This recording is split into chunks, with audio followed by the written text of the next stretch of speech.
जय श्री राधे दोस्तों, कैसे हैं आप सब। आशा करती हूँ आप सब स्वस्थ होंगे, मस्त होंगे, सुरक्षित होंगे।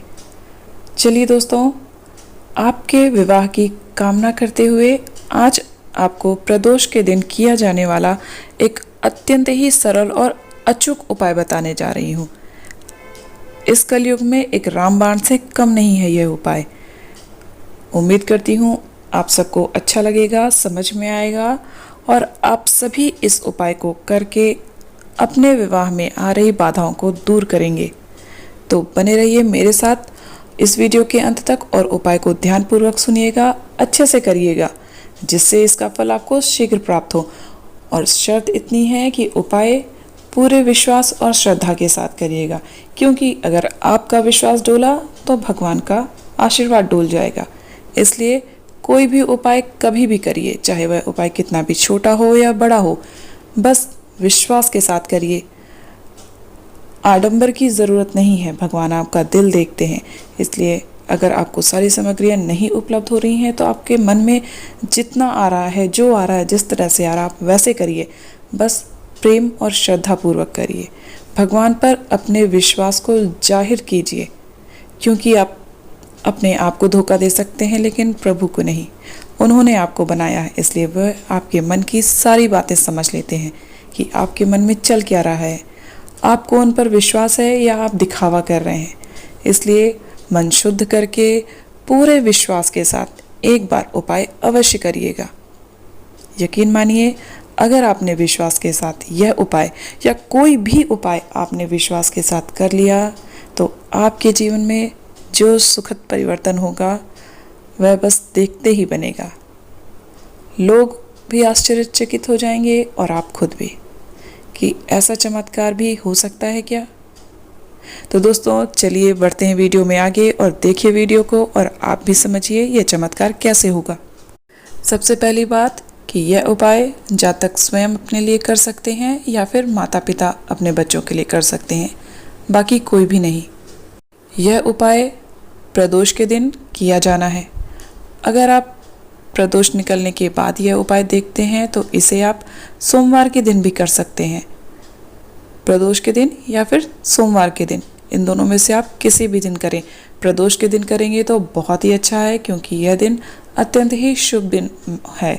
और जब हम किसी खास अवसर पर कोई उपाय करते हैं तो उसकी गुणवत्ता, उसका आशीर्वाद, उसका चमत्कार और भी बढ़ जाता है।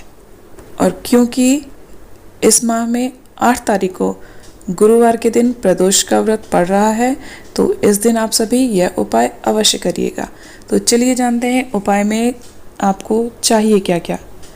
सर्वप्रथम 31 मूंग के दाने, हरी मूंग की दाल होती है वह चाहिए आपको। हरी मूंग के 31 दाने, 31 चावल के दाने और 31 बेलपत्र।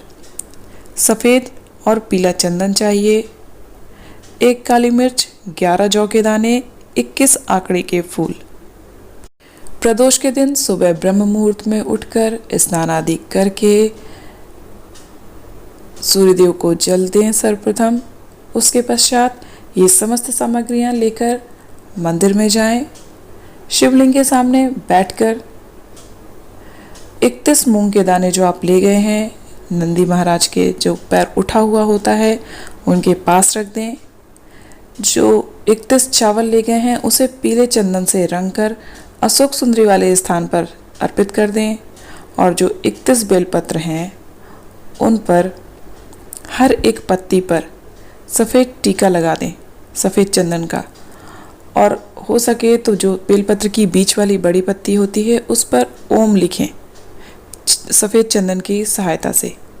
ओम लिखकर और प्रत्येक पत्ती पर सफ़ेद चंदन लगा के ये 31 बेलपत्र एक एक करके भोलेनाथ के शिवलिंग पर कुंदकेश्वर महादेव का नाम लेकर अपनी इच्छा मन में बोलते हुए अर्पित कर दें। बेलपत्र अर्पित करने से पहले 1 काली मिर्च, 11 जौ के दाने, 21 आंकड़े के फूल और 1 चावल का दाना अवश्य अर्पित करें। जो 1 चावल का दाना शिवलिंग पे अर्पित करना है उसे पीले रंग में नहीं रंगना है, उसे वैसे ही रहने देना है जैसा वो होता है। 1 काली मिर्च, 1 चावल का आखा दाना, 11 जौ के दाने, वो भी टूटे नहीं होने चाहिए। शिवलिंग पर जो कुछ भी अर्पित करें वो टूटा फूटा नहीं होना चाहिए, पूरा आखा दाना होना चाहिए। बेलपत्र अर्पित करते हैं तो वो कटी फटी नहीं होनी चाहिए। दोस्तों, अगर आपने कटी फटी बेलपत्र अर्पित की है तो समझ लीजिए कि आपकी पूजा का 0% भी फल आपको प्राप्त नहीं होगा। सारा तप, सारी तपस्या सब बर्बाद हो जाती है। इसलिए कभी नहीं है बेलपत्र तो मत अर्पित कीजिए, लेकिन कटी फटी बेलपत्र नहीं अर्पित करनी चाहिए।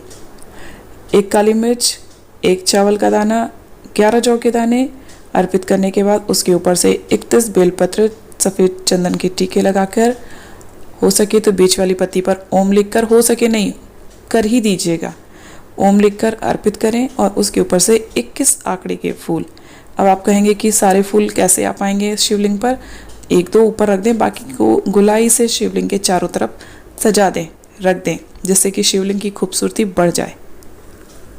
उसके पश्चात एक घी का दिया प्रज्वलित करें और वहीं बैठकर भोलेनाथ के किसी भी मंत्र जो आपको अच्छा लगे, पंचाक्षर मंत्र, षडाक्षर मंत्र या श्री शिवाय नमस्तुभ्यम, किसी भी मंत्र का या इसके सिवा और कोई मंत्र जो आपको आता हो, जो आप जानते हो, उसका जाप वहीं बैठकर, जिस मंत्र से आपको ज़्यादा लगाव हो, जिसका उच्चारण करने से आपके अंदर से श्रद्धा का भाव निकलता हो, उस मंत्र का जाप वहीं बैठकर 108 बार करें।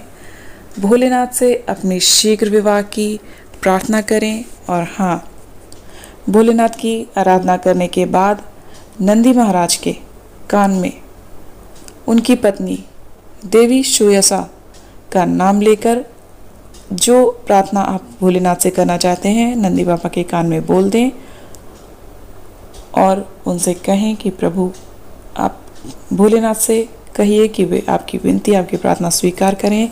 जो भी आपकी प्रार्थना है वे बोलें। नंदी बाबा के कान में अगर आप उनकी पत्नी देवी सुयशा का नाम लेकर कोई प्रार्थना करते हैं, कुछ बोलते हैं, तो वे उसे शीघ्र ही स्वीकार करते हैं, तुरंत भोलेनाथ तक पहुंचाते हैं। और क्योंकि भोलेनाथ के नंदी बाबा प्रिय हैं, इसलिए उनकी कही बात भोलेनाथ कभी नहीं टालते। इसलिए मंदिर से आते वक्त यह कार्य करना मत भूलिएगा। भले ही पूजा पूरी न करिए, लेकिन नंदी बाबा के कान में यह बात अवश्य बोलिएगा। और इसके पश्चात मंदिर से लौटते वक्त जब आप मंदिर से बाहर आ जाएं तो एक बार पलट के शिवलिंग की तरफ देखकर अवश्य बोलिएगा कि हे भोलेनाथ, जा रही हूँ, पुनः आऊँगी आपको धन्यवाद देने, इसलिए मेरी प्रार्थना, मेरी विनती, मेरी आराधना स्वीकार करिए, मेरी नैया पार लगाइए। बस दोस्तों, ये इतना छोटा सा उपाय है, और उपाय छोटा है लेकिन असर बहुत बड़ा है। उम्मीद करती हूँ आपको समझ में आया होगा। समझ में आया है तो वीडियो को लाइक, शेयर और सब्सक्राइब चैनल को ज़रूर कीजिए। और हाँ, अगर ये उपाय आप प्रदोष के दिन नहीं कर पा रहे हैं तो किसी भी सोमवार को कर सकते हैं, और यह उपाय लगातार 11 दिन करना है। तो अगर आप इस प्रदोष को शुरू करते हैं तो आप सोमवार के दिन भी कर सकते हैं। आपको टोटल 11 दिन करना है। तो प्रदोष तो महीने में 2 ही बार आता है, पर सोमवार प्रति हफ्ते में 1 बार ज़रूर आ जाता है। महीने में 4 सोमवार पड़ेंगे, इसलिए आप प्रदोष और सोमवार दोनों मिला के 11 दिन ये उपाय कर सकते हैं। तो करिएगा ज़रूर। मिलते हैं नेक्स्ट वीडियो में एक नए उपाय के साथ। तब तक आप सब हंसते रहिए, मुस्कुराते रहिए, खुश रहिए, और कमेंट बॉक्स में हर हर महादेव ज़रूर लिखिएगा।